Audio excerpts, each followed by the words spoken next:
Captain Hyunwoo stood on the bridge of the exploration ship Seoul's Promise, watching the stars drift past the main window.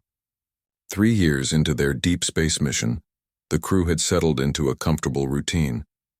They mapped new systems, collected data, and sent reports back to Earth. It was peaceful work, far from the politics and problems of human space. Sora sat at her communication station, monitoring the usual background noise of space. Radio waves from distant stars, electromagnetic pulses from gas giants, and the occasional automated beacon from old trading routes.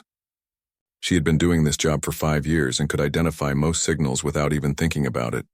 That morning started like any other.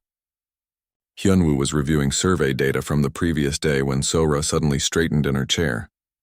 Her fingers moved quickly across her control panel, adjusting frequencies and boosting signal strength.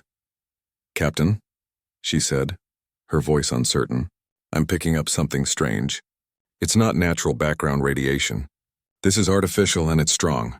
Hyunwoo walked over to her station. "What kind of signal?" "It's complex. Multiple frequencies, lots of data. And Captain, it's not human. The patterns are completely different from our technology." The bridge fell quiet. First contact with alien life was something every explorer dreamed about but also feared. There were protocols to follow, procedures to complete, and many ways things could go wrong. "Can you decode any of it?" Hyunwoo asked. Sora worked for several minutes, running the signal through various translation programs. The ship's computer analyzed patterns, looked for mathematical sequences, and tried to find anything that might help make sense of the alien transmission. Slowly, images began to appear on the main screen. They were fuzzy at first, but the computer cleaned them up and made them clearer. What the crew saw made them gasp in shock. The images showed cities burning. Massive explosions tore through what looked like crystal towers that reached into the sky. Strange flying machines shot beams of energy down at buildings and people running in panic. The people looked nothing like humans. They were tall and thin, with forearms and smooth, pale skin.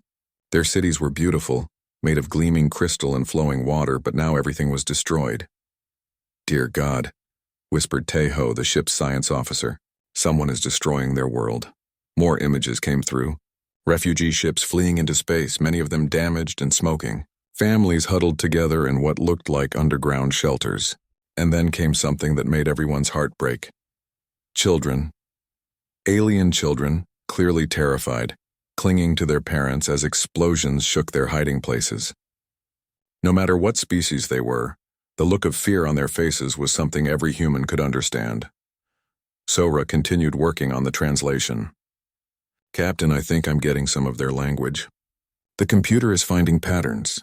They're trying to send coordinates, numbers, maybe star charts. What else? I think they're asking for help. This might be a distress call." Hyunwoo felt his stomach tighten. The protocols were clear. If they received an alien transmission, they were supposed to record it and immediately contact Earth Command. They were not supposed to respond or make any contact on their own. The diplomats and military leaders would decide what to do. But as more images came through, showing the complete destruction of entire cities and millions of beings fleeing for their lives, following protocol seemed less important than doing what was right. "How old is this signal?" he asked. Sora checked her instruments. "Based on the transmission lag and the coordinates they're sending, I think this signal has been traveling for about 8 months. Whatever happened to them, it happened a long time ago. Are they still transmitting?" "No, sir. This appears to be an automated message repeating over and over, like a recording left behind by someone who hoped someone would eventually hear it." The crew watched in silence as more horrible images played on their screen. The aliens in the transmission looked peaceful. Their cities had no visible weapons or defenses. They built beautiful things and seemed to live in harmony with their environment. But someone had come and destroyed it all. "Captain," said Bo Young, the ship's tactical officer, "I'm analyzing the attackers' ships in these images. Their technology looks very advanced. Energy weapons, shields, faster than light travel. These aren't primitive raiders. This is a full military invasion." Hyunwoo made a decision that would change everything. "Sora, can you send a response signal back along the same path this message came from?" "Yes, sir, but the protocols say we should—" "I know what the protocols say. But look at those images. Those people are dying, and we might be the only ones who heard their call for help. Can you send a message or not?" Sora nodded. I can send a basic mathematical sequence first to show we're intelligent. Then maybe some simple words in our language. If any of them are still alive, they might be able to learn enough to communicate with us. Do it. Sora's fingers flew over her controls. She sent a sequence of prime numbers first, the universal sign of intelligence. Then she sent basic human words. Hello. Received.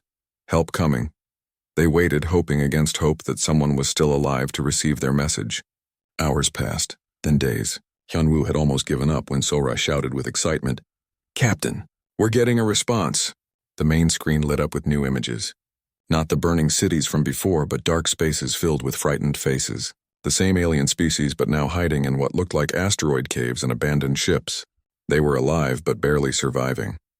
The translation came through slowly. Thank you for responding. We are the Keth Mori. Our worlds are gone. The Velthari Empire has destroyed everything. We are few now, hiding where we can. If you can help, please hurry. They are still hunting us. Hyunwoo felt anger rise in his chest. Someone had nearly wiped out an entire species of peaceful beings, and the survivors were still being hunted like animals. He thought about his own family back on Earth, his children who played safely in parks where no one would ever hurt them. Sora, send another message. Tell them we're coming. Tell them to stay hidden and stay alive. Help is on the way. As the message went out into space, Hyunwoo called his senior officers together. I know this goes against our orders. I know we're supposed to contact Earth Command first, but sometimes doing the right thing is more important than following rules. We're going to help them. Sir, said Bo Young carefully, we're just an exploration ship. We have some defensive weapons, but we're not equipped for a war. Then we'll contact the fleet. Earth needs to know about this. There's an entire species being murdered out there, and we might be their only hope. Hyunwoo walked back to the main window and looked out at the stars. Somewhere in that vast darkness, the last survivors of a peaceful civilization were hiding and waiting for help that might never come, but it would come. He would make sure of it. He had no idea that this decision would change not just the fate of the Keth Mori, but the entire galaxy. Aisha floated in the cold darkness of the asteroid cave, her forearms wrapped around herself for warmth. Around her, 300 other Keth Mori survivors huddled together in the cramped space. They had been hiding here for 6 months, ever since the Velthari found their last refugee camp and killed everyone who couldn't escape. The strange message from the unknown aliens had given them hope for the first time in almost a year. Someone had heard their desperate call. Someone was coming to help. But as more messages arrived and their computer systems tried to translate the alien language, hope began to turn into fear. The translation is getting better, said Namgil, their chief scientist. His pale skin was even paler than usual and his large eyes showed worry. But I don't like what I'm reading. HFY moved closer to the communication panel. The alien language was nothing like anything they had ever seen. It was harsh and aggressive, full of sharp sounds and strange grammar. Their computers had been working for days to understand it, and now they were getting more than simple words. What are they saying? She asked. Namgil's hands shook as he read from the screen. They talk about something called military deployment. They mention elimination of hostiles and acceptable casualty rates. AHA. I think these aliens might be warriors. The Keth Mori had no real word for warrior in their language. They were a peaceful people who had never fought wars among themselves. They built beautiful things, studied the universe, and helped each other live in harmony. The concept of organized violence was foreign to them. Maybe we're not translating it correctly, HFY said hopefully. Maybe they mean something else. But as more messages came in, the translations became clearer and more frightening. The aliens spoke casually about target acquisition and overwhelming force. They mentioned something called scorched earth tactics and total war doctrine. Listen to this, Namgil said, his voice barely a whisper. They say they're sending something called a battle fleet and that they will eliminate all enemy resistance. HFY, what if we asked for help from something worse than the Velthari? The other survivors heard this and began to panic. Some wanted to stop sending messages immediately. Others suggested they should try to hide even deeper. A few thought they should surrender to the Velthari rather than face these new aliens. Wait, said Dongmin, one of their younger scientists. Look at this message. They also send images. The screen lit up with pictures from the alien ship. The creatures looked strange and frightening. They stood on only 2 legs and had 2 arms instead of 4. Their skin was different colors from pale to dark brown, but what scared the Kethmori most was their faces. The aliens had small eyes that looked forward like predators. Their mouths could open wide, showing sharp white teeth. Some of them had hair covering parts of their faces, making them look even more primitive and dangerous. They look like carnivores, Namgil said with horror. Look at those teeth, those predator eyes. What kind of species did we contact? But Dongmin was studying the images more carefully. Look at this, he said. In some of these pictures, they're touching each other gently. See here, this one is putting its arm around another one. And look at their expressions. Some of them look kind. Icha looked closer. It was true that some of the aliens looked frightening, especially the larger ones who seemed to be military personnel. But others looked different, gentler. One image showed an alien holding something small and fragile very carefully. Meanwhile, millions of light years away, Admiral Jinho was preparing the largest military response in human history. When Captain Hyunwoo's report reached Earth Command, it caused chaos in the halls of government. An entire species being wiped out, the Admiral said to his staff. Peaceful civilians being hunted down and murdered. This is genocide on an unimaginable scale. The human military machine began to move. Ships were recalled from patrol duties. Marines were pulled from training exercises. The entire Third Fleet was reassigned to what they were calling Operation Rescue. But the military language that humans used every day was being transmitted to the Kethmori survivors, and their translation computers were doing their best to make sense of it. We need to establish air superiority immediately, Admiral Jinho told his fleet commanders during a conference call. The Kethmori translation showed this as, we must control the sky for hunting. Rules of engagement are simple, he continued. Any Velthari military vessel is to be considered hostile and destroyed on sight. The translation came through as, kill all enemy ships immediately when seen. If we encounter civilian populations, they are to be protected at all costs, even if it means losing our own ships. But the Kethmori computer translated this as protect some populations by destroying our own ships, which made no sense to them and seemed like the humans were planning something terrible. Taman, Earth's best xenolinguist, was working frantically to improve communication with the aliens. He could see that the translations were confusing both sides, but he didn't know how badly. The problem is that our languages developed completely differently, he explained to Admiral Jinho. They have no words for military concepts because they've never had militaries. When we say tactical strike, their computer tries to translate it using words about hunting or attacking, which makes us sound like monsters. How long until you can fix it? The Admiral asked. I don't know, sir. Maybe weeks, maybe months. Language is complicated, and we're trying to explain concepts that don't exist in their culture. Back in the asteroid cave, the Kethmori were receiving more and more frightening messages.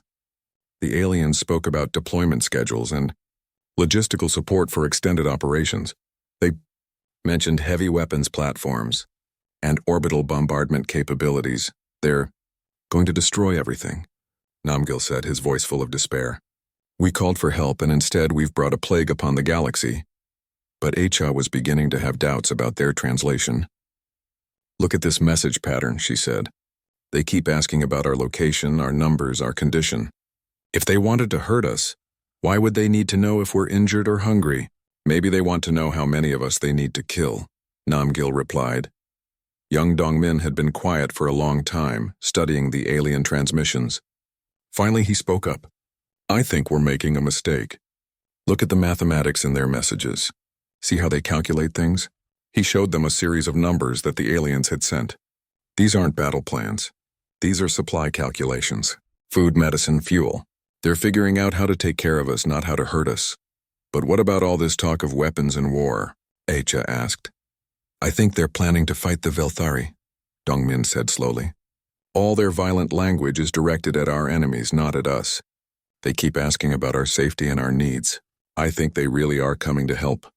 The argument continued for hours. Half the survivors wanted to trust the strange aliens, and half wanted to cut off all communication and hide deeper. They had no way of knowing that light years away, thousands of human ships were racing toward them at maximum speed. They also had no way of knowing that the Velthari had intercepted some of the human transmissions, and were laughing at what they saw as primitive. Threats from an unknown species, War Marshal Velkan studied the human messages with amusement. "Look at these creatures," he told his officers. "They think they can challenge the Velthari Empire with their crude ships and simple weapons. When they arrive, we'll destroy them quickly and then finish hunting down the last Kethmori." But Velkan, like the Kethmori, was misunderstanding what humans really were. He thought he was dealing with just another weak species that would surrender when faced with superior force. He had no idea that he was about to meet the most dangerous predators in the galaxy. Predators who had spent thousands of years perfecting the art of war, and who were now very, very angry. The human fleet dropped out of faster-than-light travel at the edge of the Kethmori system. Like a swarm of angry hornets, 200 warships materialized in perfect formation, their weapons already charging and their shields at maximum power. Admiral Jin Ho stood on the bridge of his flagship, the Sol Dawn, and looked at the tactical display with cold fury. "Report," he ordered. Young Mi, his tactical officer, studied her screens. 37 Velthari ships in the system, sir. Most of them are concentrated around the fourth planet. They appear to be bombarding the surface. Still killing civilians, the Admiral said through gritted teeth. "What about the survivors we've been talking to?"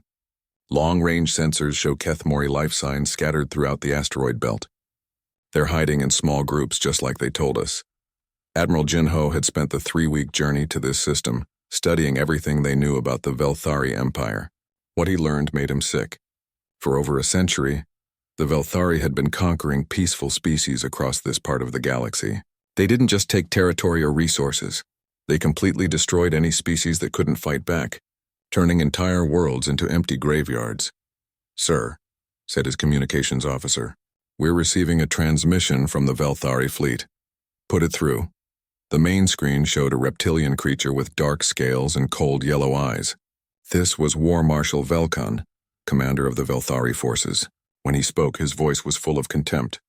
"Unknown vessels, you have entered space claimed by the Velthari Empire. Turn around and leave immediately or you will be destroyed. We are dealing with a pest control problem and do not wish to be disturbed." Admiral Jin Ho stepped forward. "War Marshal Velkan, I am Admiral Jin Ho of the Human Defense Fleet. You are commanded to cease all hostile actions against the Kethmori people and surrender your ships immediately." Velkan laughed, a harsh sound that made the human crew angry. "Humans, I have never heard of your species. You must be from some backward world that has just discovered space travel. Leave now, little mammals, and you might live long enough to return to your mud huts." "You have 10 seconds to comply," Admiral Jin Ho said calmly. "Or what? You'll throw rocks at us?" Velkan's laughter was joined by other Velthari officers on the bridge behind him. "Your primitive ships are no match for the glory of the Empire. Watch as we demonstrate our power." The transmission ended, and immediately 3 Velthari warships turned toward the human fleet. Their energy weapons began charging, preparing to destroy what they thought would be easy targets. They never got the chance to fire. "All ships," Admiral Jin Ho broadcast to his fleet, "weapons free. Show them what humans do to bullies." The space around the fourth planet suddenly lit up like a star-going nova. The human fleet opened fire with everything they had. Plasma cannons, railguns, missile swarms, and energy beams reached out across the void to touch the Velthari ships. The first 3 Velthari vessels simply vanished. 1 second they were there, the next they were expanding clouds of superheated gas and metal fragments. The Velthari had expected primitive weapons and weak shields. Instead, they faced weapons designed by a species that had spent centuries perfecting the art of killing. What is this?" Velkan screamed as his own ship shook from a near miss. "This is impossible. No species can produce this level of firepower." But the humans were just getting started. Fighter pilot Dong-Su led the first wave of small attack craft toward the remaining Velthari ships. The Velthari point defense systems tried to stop them, but the human pilots flew like madmen, dodging through enemy fire with skills that seemed supernatural. "Fox Squadron, this is Lead," Dong-Su called to his pilots. "Remember what we saw in those transmissions? Remember the burning cities and the dead children? Make these monsters pay for what they've done." The human fighters swarmed over the Velthari ships like angry insects. They fired missiles into weapon ports, strafed bridge sections, and used tactics that no civilized species would ever consider. When Dong-Su's fighter took damage and started to fail, he didn't try to escape. Instead, he aimed his crippled ship directly at a Velthari cruiser's main reactor. "This is for the Kethmori," he shouted, and rammed his fighter into the enemy ship at full speed. The resulting explosion destroyed both vessels, but took out the Velthari flagship's main weapon systems. The Velthari had never encountered an enemy that would sacrifice their own lives so willingly. In their experience, when a species started taking heavy casualties, they would surrender or retreat. Humans did neither. They fought harder. Colonel Bora was leading the marine assault on Velthari ground positions. Her dropships landed under heavy fire, taking casualties before they even reached the surface. But the Marines kept coming, wave after wave of them, each more determined than the last. "Squads 1 through 5, assault the main complex," she ordered over the radio. 6 through 10, secure the civilian areas. "Kill any Velthari you find, but protect the Kethmori at all costs." The ground battle was savage. The Velthari were experienced soldiers with good weapons and strong positions. But they had never fought an enemy like humans. Human Marines would charge machine gun nests without hesitation. They would crawl through sewers and ventilation shafts to attack from unexpected directions. When they ran out of ammunition, they fought with knives. When they lost their knives, they fought with their bare hands. Kite's squad was pinned down by enemy fire in a ruined Kethmori city. 3 of his Marines were wounded, and they were running low on ammunition. A normal species would have called for backup or tried to retreat.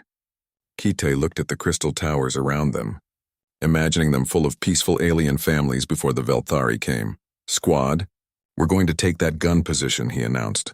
"Sir, they'll cut us down before we get halfway there," one of his Marines pointed out.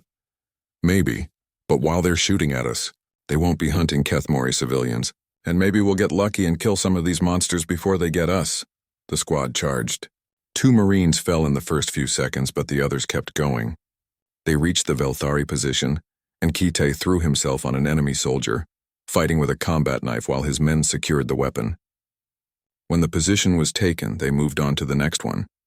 In space, the battle was going even worse for the Velthari. Admiral Jinho had studied their tactics during the approach, and he knew exactly how to beat them. The Velthari relied on superior technology and intimidation. When that failed, they didn't know what to do. "Sir," Young Mi reported, "the enemy fleet is trying to retreat." "Don't let them," Admiral Jinho ordered. "If even one of these ships escapes, they'll warn the rest of their empire about us. We need to end this here and now." The human ships pursued the fleeing Velthari with relentless determination. When enemy vessels tried to jump to faster than light speed, human fighters rammed their engines.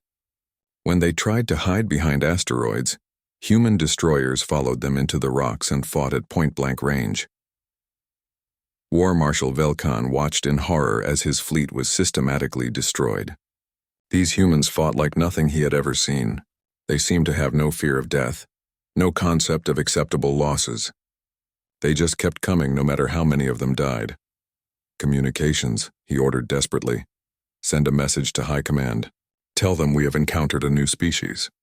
Tell them these humans are extremely dangerous. Tell them." A human torpedo hit his bridge, and War Marshal Velkan's warnings died with him. The battle lasted 6 hours. When it was over, every Velthari ship in the system was destroyed or captured. The ground forces had been wiped out to the last soldier. But the victory came at a price. The humans had lost 30 ships and over 5,000 Marines. Admiral Jinho stood among the wreckage of a Kethmori city, looking at the bodies of civilians who had been killed just hours before his fleet arrived. Some of them were children, their 4 arms still clutching toys or reaching for their parents. "Sir," Young Mi said quietly, "we're receiving transmissions from the Kethmori survivors. They want to thank us." "Tell them we're sorry we didn't get here sooner," the Admiral replied, "and tell them that the Velthari will never hurt them again." As human ships moved through the system to rescue the hiding survivors, news of the battle began to spread across the galaxy.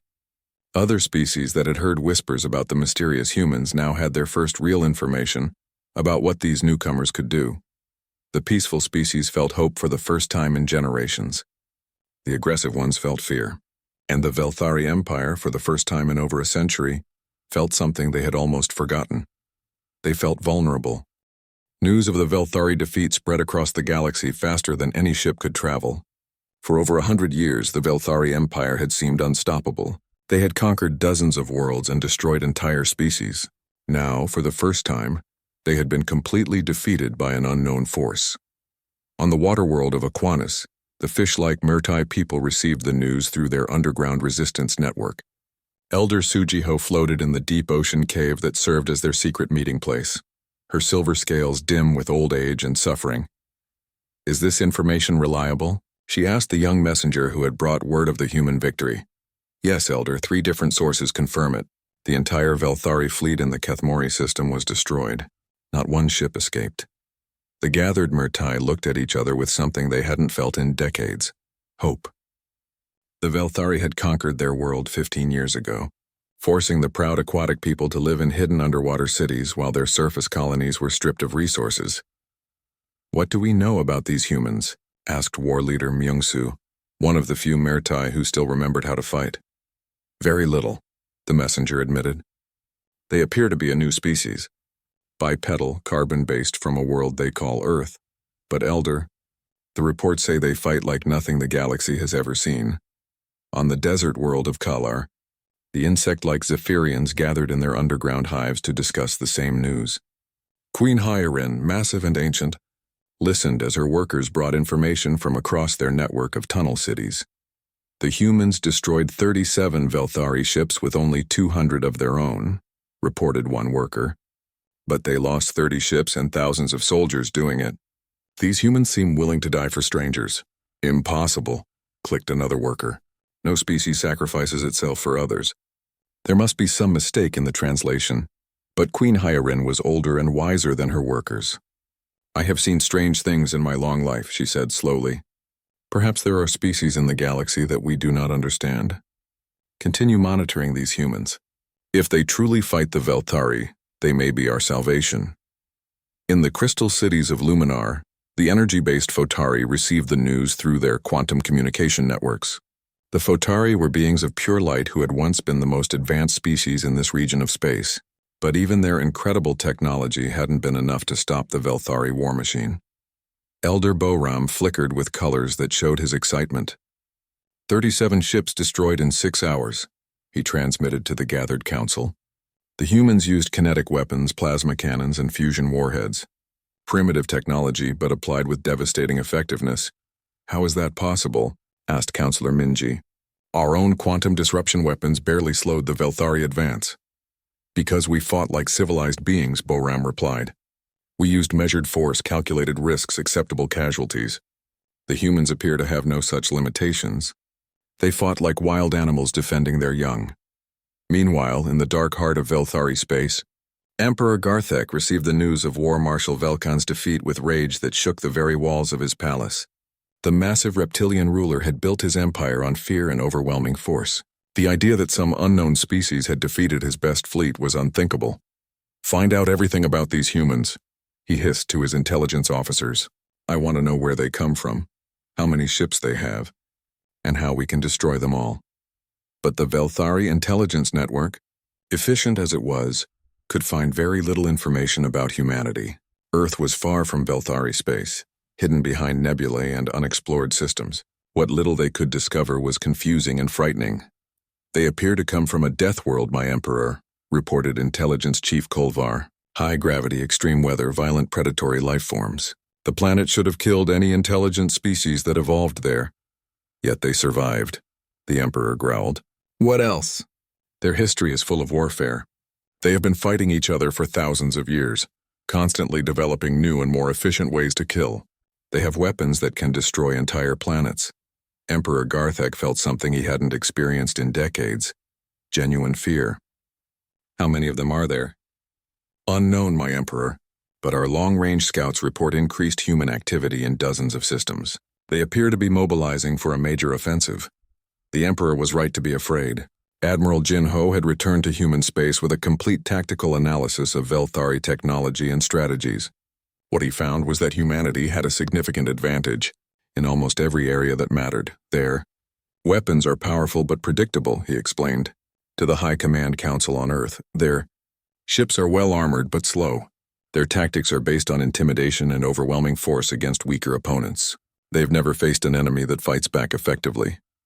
General Seung Ho, head of Marine Operations, added his own observations. Their ground forces are disciplined but inflexible. They expect enemies to surrender when faced with superior firepower. They don't know how to deal with opponents who keep fighting no matter what. What about their numbers? Asked Defense Minister Yunji. Substantial, Admiral Jin Ho admitted. Intelligence estimates put their total fleet strength at over 3,000 ships. But they're spread across dozens of systems and they've never had to face a coordinated attack. So what do you recommend? We hit them hard and fast before they can organize a proper response. We free their conquered territories one system at a time. Once the subjugated species see that the Velthari can be beaten, they'll rise up and help us. It was a dangerous plan, but the High Command approved it. Within weeks, human task forces were striking at Velthari positions across a dozen systems, and Admiral Jinho's prediction proved correct. As soon as the oppressed species saw human ships attacking their conquerors, rebellions broke out everywhere. On Aquanus, the Myrtai emerged from their deep ocean hiding places and began sabotaging Velthari facilities.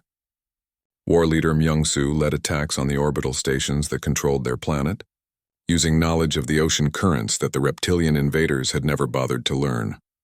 On Kalar, Queen Hyarin's Zephyrians swarmed out of their tunnel networks and overran Velthari ground bases. Their insect-like coordination and willingness to sacrifice individual lives for the good of the hive proved devastatingly effective against an enemy that had never faced such tactics. The Photari used their energy-based nature to infiltrate Velthari computer systems, turning the invaders' own technology against them. Crystal cities that had been dark for years suddenly blazed with light as the energy beings reclaimed their homeworld. But it was the humans who led every major assault, and it was human tactics that made the difference. Human Admiral Mi Young coordinated the liberation of the threshold systems, using a combination of surprise attacks and overwhelming firepower that left the Velthari defenders confused and demoralized. Special Operations Commander In Su led raids deep into enemy territory, destroying supply depots and communication centers. His teams moved like ghosts through Velthari space, striking without warning and disappearing before reinforcements could arrive. Diplomatic envoy Seung-ho worked with the liberated species to coordinate their resistance movements. He discovered that many of them had been waiting decades for a chance to fight back, but had never had the weapons or leadership to make it possible. The humans don't just fight, reported one Myrtai resistance leader. They teach others to fight. They share their weapons, their tactics, their knowledge. It's as if they want to create an army of enemies for the Velthari, and that was exactly what they were doing. Every liberated world became a base for further operations. Every freed species became an ally in the growing war against the Empire. The humans provided weapons, training, and leadership, but they encouraged each species to fight in their own way. The Myrtai became experts at underwater sabotage. The Zephyrians specialized in tunnel warfare and surprise attacks. The Photari used their energy forms for reconnaissance and electronic warfare. Each species contributed their unique abilities to the growing rebellion, but it was the human example that inspired them all. Here was a species that had traveled across the galaxy to help strangers, humans who fought and died for people they had never met, simply because it was the right thing to do. As the months passed and more Velthari worlds fell to the human-led alliance, other species began to take notice. Some, like the peaceful Kethmori, saw humans as saviors. Others, particularly the more aggressive species that had avoided Velthari conquest through strength or cunning, began to worry about what would happen when the humans ran out of Velthari to fight. These humans are dangerous, warned Chancellor Wolji of the hegemony. They fight like barbarians, but they have advanced technology and strong organization. What happens when they decide that our way of life threatens their precious peace?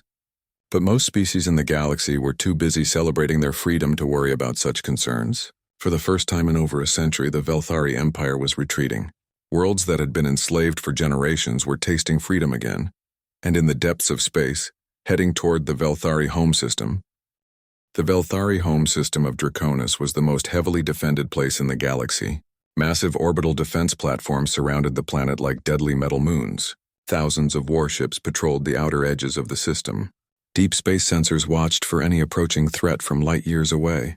Emperor Garthek stood in his war room, studying the tactical displays that showed human forces advancing from 3 different directions. In the past year, his mighty empire had lost over half its territory to these strange mammals and their alien allies. Worlds that had been conquered and held for decades had fallen in a matter of weeks. Status report, he demanded from his remaining generals. The humans have broken through our outer defenses, reported General Sulvek, one of the few competent officers the Emperor had left.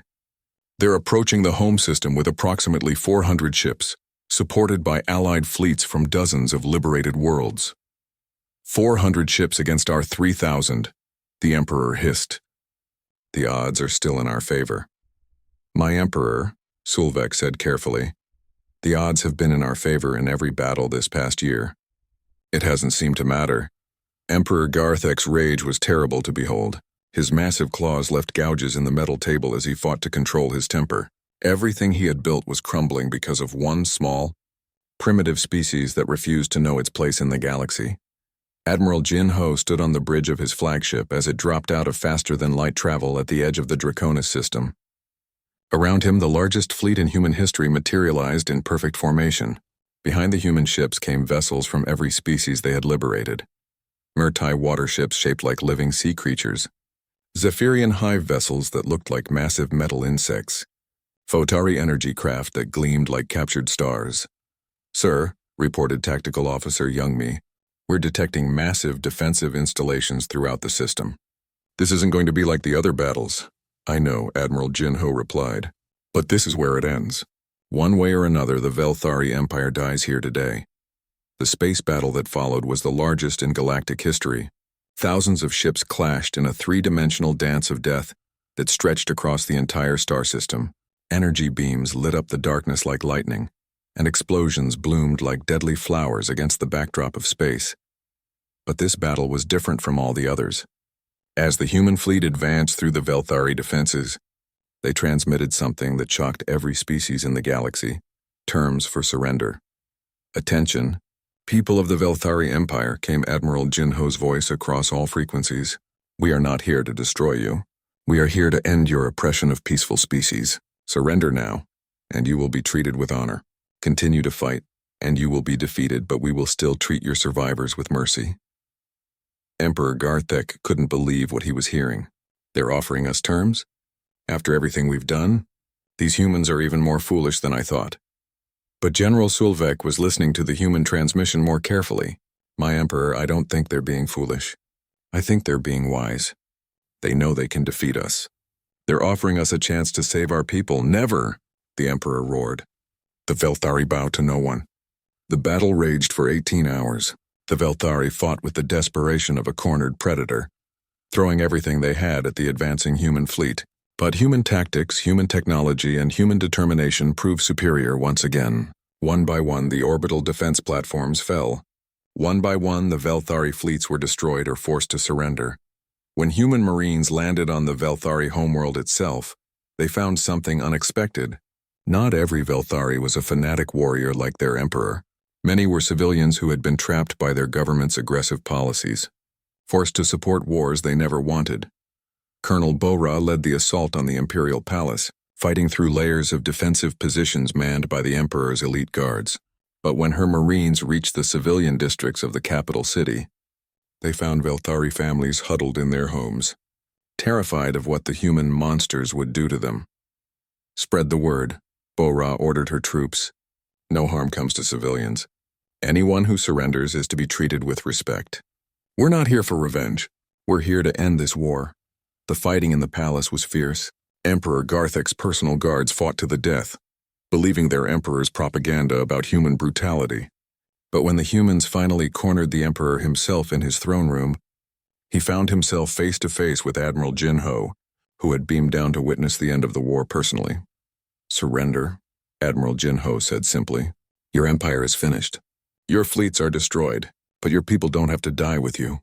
Emperor Garthek raised his weapon, preparing to fight to the end. But General Sulvek, who had been captured earlier in the battle, spoke from where he knelt under guard.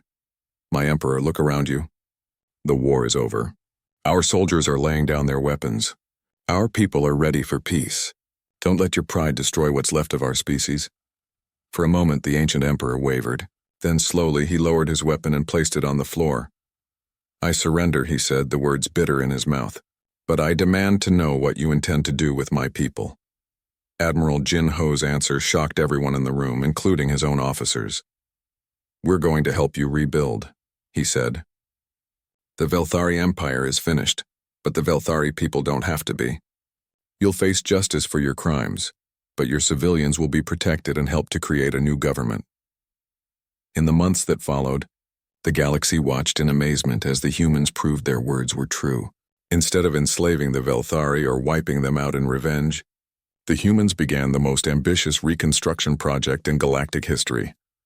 Human Administrator Jae-hyun worked with reformed Velthari leaders like General Sulvek to establish a new democratic government.